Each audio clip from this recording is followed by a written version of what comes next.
Assalamualaikum warahmatullahi wabarakatuh. Salam sejahtera untuk kita semua. Kali ini kami dari kelompok 3 akan membahas materi tentang Islam pada masa Turki Utsmani. Turki Utsmani adalah sebuah kesultanan Islam yang melanjutkan estafet kekhalifahan menggantikan dinasti Abbasiyah. Luas wilayahnya meliputi semenanjung Arab, kawasan Balkan di Eropa, dan Afrika Utara. Turki Utsmani merupakan kesultanan dan kekhalifahan Islam terakhir sebelum nantinya kekhalifahan dibubarkan. Bagaimana kekhalifahan ini terbentuk? Langsung saja kita simak bersama. Turki Utsmani didirikan oleh Osman Bey atau Sultan Osman I Barat Laut Anatolia pada tahun 1299. Ada pula asal-usul nama, yaitu Daulati Aliyah Utsmaniyah, yang secara harfiah berarti daulah ataupun negara agung Utsmaniyah atau disebut dengan Osman Devleti. Runtuh dan pecahnya kekuasaan Kesultanan Rum menjadi Emirat Gazi. Pendirian Kesultanan Utsmani oleh Osman Gazi atau Sultan Osman I yang disebut juga dengan ibu kota Sogut. Ada pula perluasan wilayah yaitu ke Mediterania Timur dan Balkan oleh Orhan Gazi dan menaklukkan kota Bursa dan menjadikan sebagai ibu kota kedua pada tahun 1324. Ada pula penyerangan Anatolia oleh Timur Leng atau penguasa Turki Mongolia, menyebabkan tertangkapnya Beyazid I dan terjadinya perang saudara antara anak-anak Beyazid pada tahun 1402 sampai 1413. Setelah itu naiklah Mehmed I dan mengakhiri intergum atau kekosongan kekuasaan yang disebut juga dengan Fetret Devri, bahasa Turki Utsmaniyah. Baiklah, saya Desi Asmarianti akan menjelaskan tentang puncak kejayaan Islam pada masa Utsmani. Yang pertama yaitu penaklukan Konstantinopel pada tanggal 29 Mei 1954 oleh Sultan Mehmed II atau yang biasa dikenal dengan Sultan Muhammad Al-Fatih. Sultan Muhammad Al-Fatih ini sejak kecil telah dikenal sebagai seseorang yang sangat tekun mempelajari ilmu-ilmu agama dari ulama yang kemuka pada saat itu. Sultan Muhammad Al-Fatih ini terkenal ketika ia berhasil menaklukkan Konstantinopel. Ia lebih memilih untuk mempertahankan kota itu daripada menyerahkannya kepada pasukan Islam, sehingga pasukan Utsmaniyah terus menggempur Konstantinopel.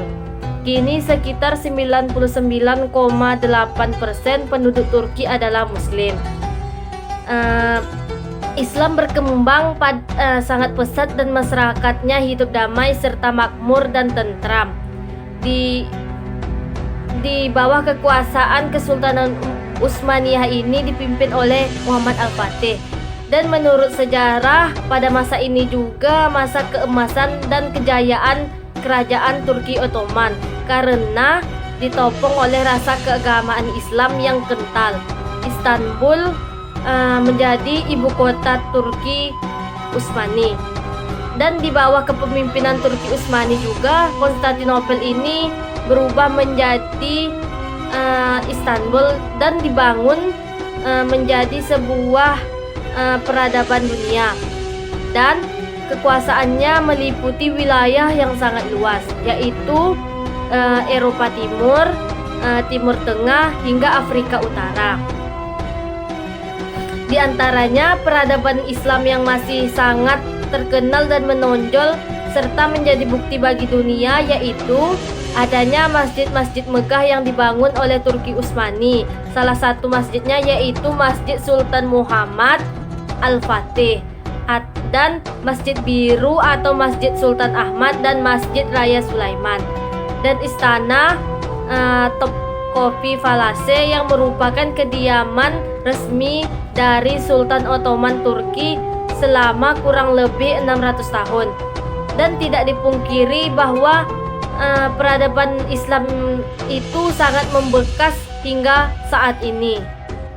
Yang selanjutnya yaitu pada masa Sultan Selim I pada tahun 1512 sampai 1520.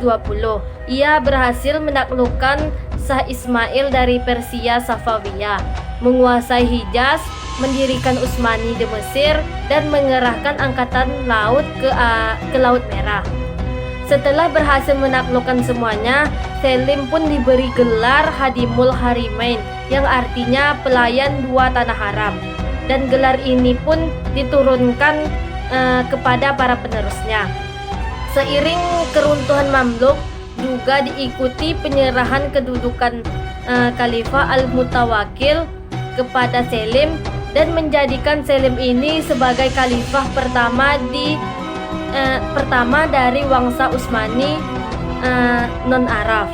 Yang ketiga yaitu pada masa Sultan Sulaiman I. Pada masa Sultan Sulaiman I ini, ia berhasil menaklukkan atau melakukan ekspansi ke Eropa dan menaklukkan Bukrat pada tahun 1521 dan menguasai kerajaan Hungaria kecuali daerah baratnya. Beliau ini melakukan pengepungan 2 kali dan akhirnya berhasil menaklukkan Hungaria. Dan beliau juga membunuh orang-orang Portugis di pesisir India dan mengalahkannya pada tahun 934 Hijriah.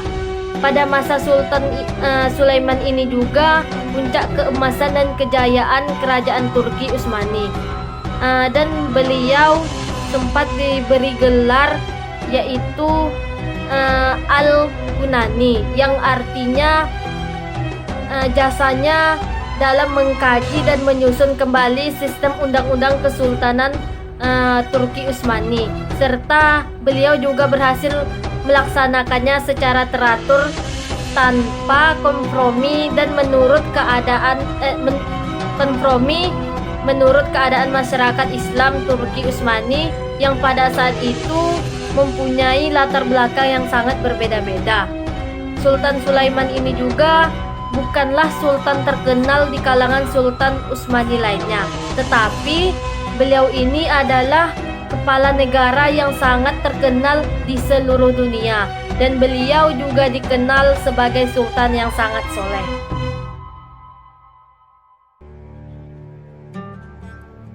Assalamualaikum warahmatullahi wabarakatuh. Saya Intan Al-Madinah akan membahas tentang kemajuan di berbagai bidang. Yang pertama, di bidang politik, yaitu menguasai Konstantinopel dan mengakhiri kekuasaan Kekaisaran Bizantium, yaitu Kekaisaran Romawi Timur. Terus, pada puncak kejayaannya, daerah kekuasaan meliputi Timur Tengah, Afrika Utara, dan Balkan. Terus selanjutnya di bidang hukum. Di bidang hukum antara lain yaitu hukum syariah ditetapkan di seluruh wilayah kekuasaan. Terus hukum sekuler ditegakkan untuk mengatur berbagai hal yang menyangkut hubungan dengan orang-orang selain Islam, yaitu orang Yahudi dan Kristen. Terus selanjutnya kemajuan di bidang militer, antara lain Angkatan Darat Utsmaniyah pernah menjadi salah satu pasukan tempur di dunia karena termasuk di antara pengguna pertama senapan lantak dan meriam. Terus taktik perang yang merupakan penyempurnaan dari Kekaisaran Mongol. Terus selanjutnya di bidang ekonomi, membangun kota Bursa, Adrianopel, dan Istanbul sebagai salah satu kota perdagangan dan industri terpenting di dunia. Terus mengendalikan pasar rempah dari Asia ke Eropa. Terus selanjutnya sistem mata uang dinar dan dirham. Terus kemajuan di bidang sosial dan budaya, menyerap tradisi-tradisi yang berasal dari daerah taklukan dan membuat tradisi baru dan sangat berbeda, yaitu meliputi arsitektur, masakan, musik, dan pemerintahan. Terus selanjutnya, toleransi umat beragama yang sangat tinggi dan dijamin oleh negara. Terus selanjutnya, aliran sastra banyak dipengaruhi oleh sastra barat, terutama Prancis. Selanjutnya di bidang sains dan teknologi, yaitu Taki Alvin membangun observatorium Taki Alvin Istanbul pada tahun 1577. Pada tahun 1660, cendekiawan Utsmaniyah yaitu Ibrahim Effendi Al-Zigafari Tezkireci menerjemahkan karya astronomi Noel Duret yang ditulis tahun 1637 ke bahasa Arab.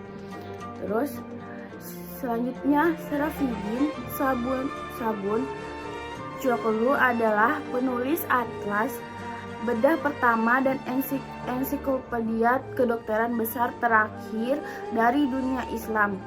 Dokter bedah wanita diilustrasikan untuk pertama kalinya.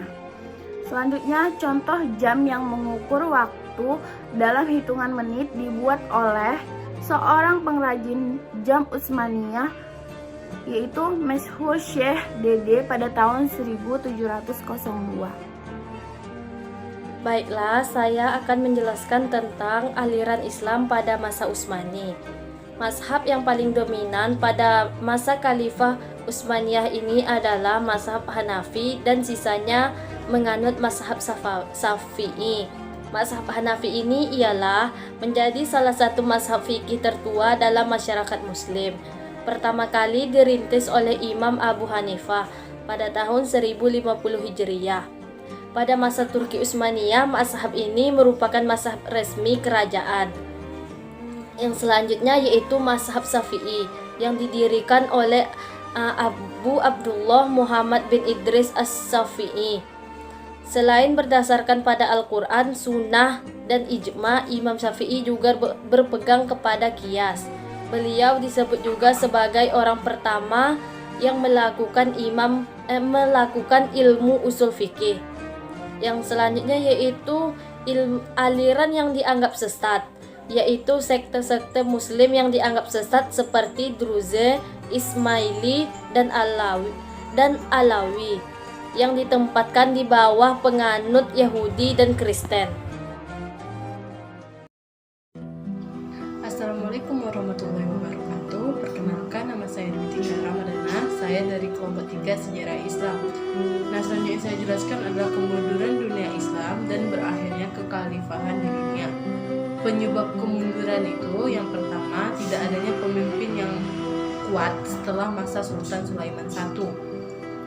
Selanjutnya, hukum syariat perlahan berganti dengan hukum sekuler hasil dari pemikiran Eropa. Hal ini terjadi pada masa Tanzimat pada tahun 1839 hingga 1876. Sedangkan reformasi konstitusional pemerintah yang terjadi pada masa itu membuahkan banyak hasil, yang salah satunya adalah perubahan hukum agama menjadi hukum sekuler. Selanjutnya berhentinya berinovasi sejak abad ke-19.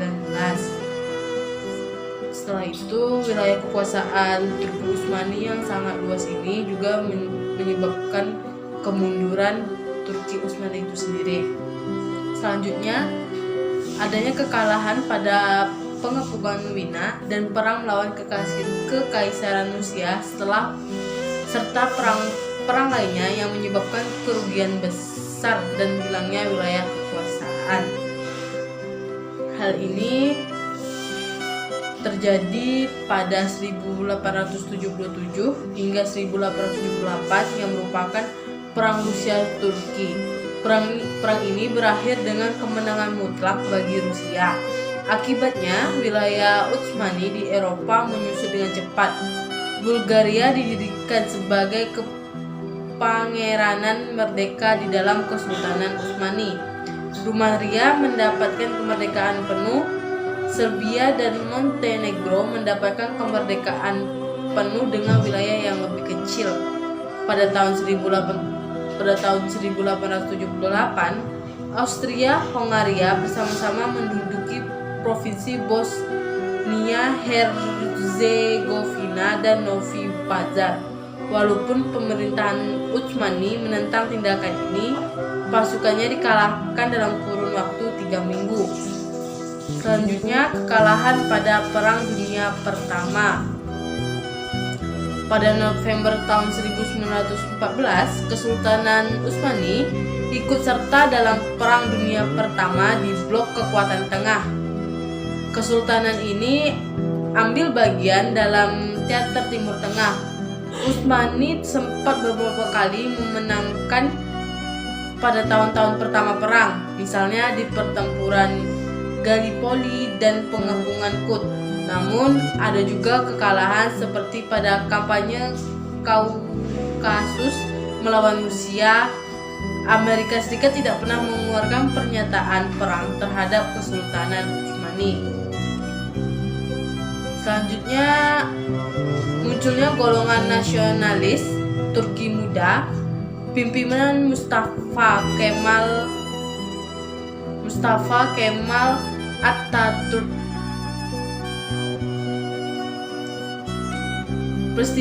Hal ini terjadi pada masa era konstitusional kedua, dimulai pasca reformasi Turki Muda 3 Juli 1908 melalui pengumuman Sultan tentang penggunaan kembali Konstitusi 1876 dan pembentukan kembali Parlemen Utsmani. Pengumuman ini menjadi awal pembubaran Kesultanan Utsmani. Era ini didominasi oleh politik komite dan kemajuan serta gerakan yang kelak dikenal dengan sebutan Turki Muda. Runtuhnya kekhalifahan Islam. Pada November tahun 1914, Utsmani ikut dalam Perang Dunia Pertama dalam kampanye Timur Tengah. Selanjutnya, pada tahun 1915 hingga 1916 terjadi pemberontakan Arab berbalik melawan Utsmani di front Timur Tengah. Utsmani sempat unggul di Timur Tengah selama 2 tahun pertama perang.